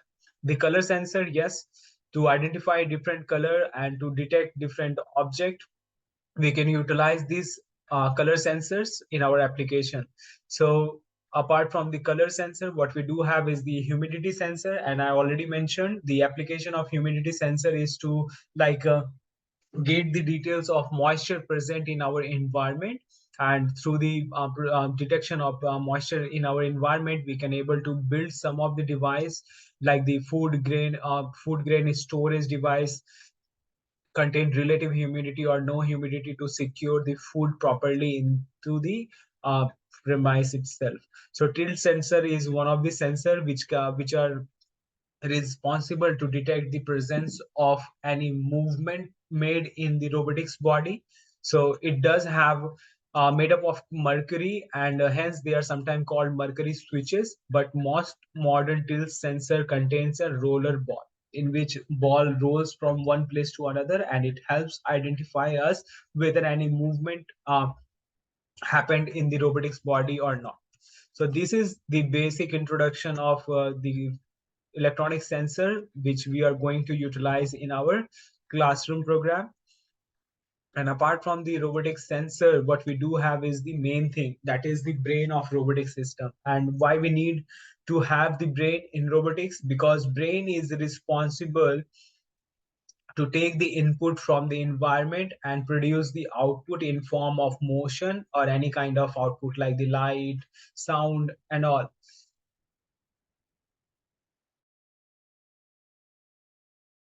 So we can say that there are variety of brain present in the market. We can able to start uh, building our project using the Arduino board itself, and there are many kind of board present in the market. You can able to buy some of the coolest board. Let me light down it for you. First one is the Arduino. The Arduino Uno model will be great for you to start with. And second one, what we do have is the microbit. I won't recommend go for the microbit because this cost you a lot more than the expected one. So high costs are involved in the microbit. But apart from this microbit, we do have Node MCU, or we do have ESP32 modules. So ESP32 modules and Node MCU is my favorite one because it does have the proper connectivity option. And connectivity is all about the Wi-Fi module inbuilt in these devices and Bluetooth module. Wi-Fi and Bluetooth module both are inbuilt in ESP32, but Node MCU does have the Wi-Fi module only. So we can able to utilize these devices in our robotics application. So either you can buy the Arduino. We will start with the Arduino Uno, and further we'll move into the Node MCU. The What Node about MCU. what about Lego Mindstorms?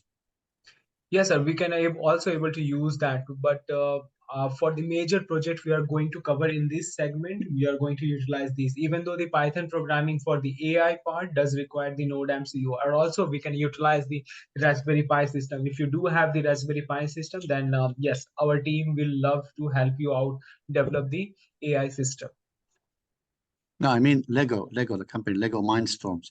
Here in Uh, Australia, it's very big Okay, in let me tell schools. you one thing on top of that. We are the educators, right? We are the STEM educators. So we don't, personally, me don't believe on the DIY assembly kind of stuff.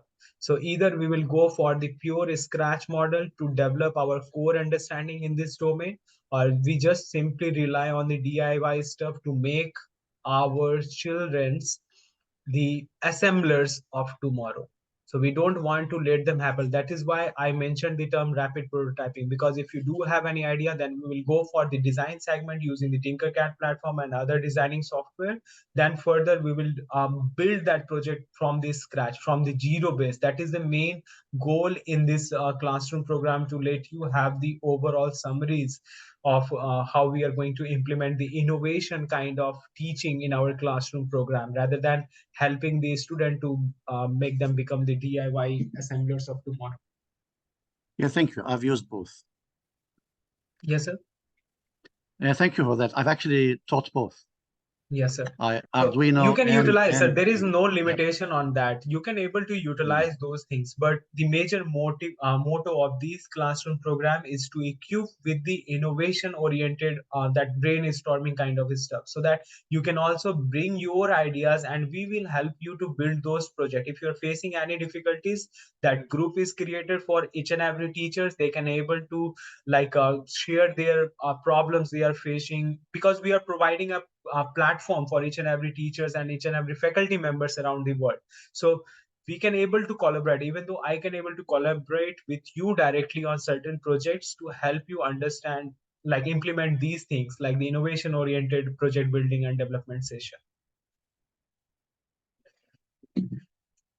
So after the Thank you. brains stuff, yes, sir. So after the brain stuff, I would request all of the teachers out there, as you do have the LMS access, just log into your LMS access and you will see maybe, or some of you already do have the access to the Tinkercad platform. So it is easy to sign up, go for the sign up. And let me tell you one great thing about the Tinkercad platform and the other platform we are going to utilize.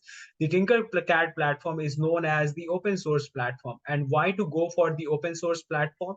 Because it is free to use for each and every individual mentors around the world, educators, and the students, right?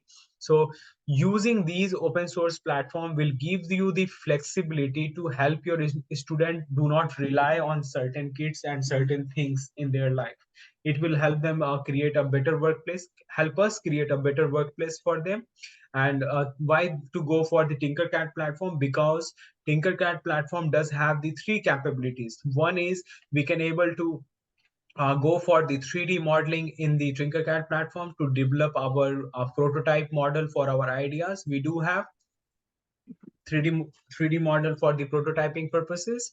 And further, it does have a circuitry portion to go for the simulation before going through the hands-on experience. Suppose if you brought the Raspberry Pi system, not the Raspberry Pi system, because the Raspberry Pi system is not supported by the Tinkercad. But if we take the example of Arduino actually comes at some cost, right? And whenever you do the experiment and by mistake you like merge two of the negative and positive wire, then your circuit, your board is like completely gone bad on that situation. So for the reason why I'm mentioning to use the circuitry in Tinkercad, because you can able to see it through the simulation first, then let let the students have the kits like the Arduino board and other hardware accessories to go for the practical stuff. That, and you, by doing this, you can able to reduce the wastage in your classroom. You can able to reduce the wastage, or you can able to reduce the damages to the different electronic components in the classroom program. And third reason why we are going to use the Tinkercad, because it does have inbuilt coding facility. At first, we will see how a scratch level program works, or code blocks works in Tinkercad. Then further, we will go for the embedded C programming, or embedded C or C++ programming. And why to learn embedded C or C++ programming? Because C is the mother of all programming language do exist in this planet Earth. So basically the first rocketry system were also included by this programming only. So we will learn the embedded C programming using these platform, and further we will move on to the Arduino IDE to clear our concept on that. And after completion of Arduino IDE, we will go for the Python scripting. And through the Python scripting, we will have a proper AI implementation. You will learn how to integrate the hardware, as well as you will learn how to code different things and see it practically, like see it in your hand. So we will follow that procedure. But in the meantime, you all go through the sign up procedure in Tinkercad platform and uh, have your account get registered in the platform, and we will see the proper orientation on Tinkercad circuitry, 3D modeling, and other stuff as well. So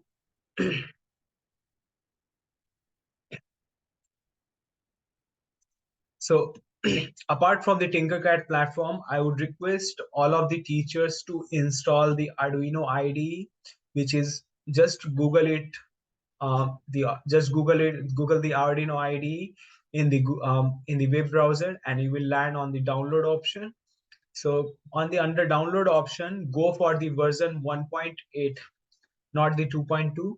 So go for the version 1.8. It will be best for you to start with. Otherwise 2.2 or 2.0 does have some of the problems to like properly connect the boards to the software itself. So we will experiment it with 1.8 version. Then further I will also help you understand the 2.0 version in better way, so that we will have the programming itself. So these two things is required for further classes. And in here you can also find the proper way to how to install the Arduino software in the programming feature itself. Like we do have one of this segment, Arduino IDE, Arduino Integrated Development Environment, and all. So I will explain these things on my next class. Actually, we are running out of time today. I hope you understood each and everything which I mentioned to you, right? So in case if you do have any doubts or any things in your mind regarding this class today, then please help me with your questions so that we can proceed further uh, for the assignment part and all.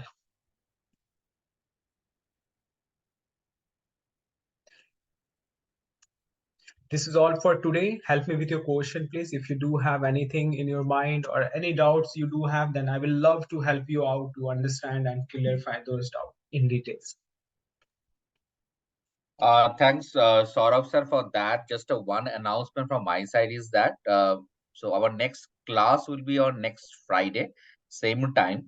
Okay, because this is a just start, so we are going little bit of slow space. So you can also learn with the new things, complete your LMS access, complete your assignments. Then after 2 weeks, we will little bit of speed up or add more classes in a week. Okay, so our next class is next Friday, same time in Zoom. We will share you the meeting link over there in our groups, in both the groups, and then hope you will all will join over there. So if you have any questions, feel free to ask. And after that as well, you in the group you can post us anytime for your questions. We will happy to help you out for that, because this is a forum or this is a platform that we are developing, or that for the teacher fraternity only. Okay, and we are help to make the STEM education for worldwide over there, right? So any questions from anyone else, please feel free to ask, or if there is no questions, thanks once again, Ms. Saurabh sir. We are wind up for today's session. Thanks once again for all the teachers who joined for today's session. We will share Thank the you so recording with much. you. Yeah, the Thank you recording with so you. much, each and Sure. every teachers out there, and thank you so much.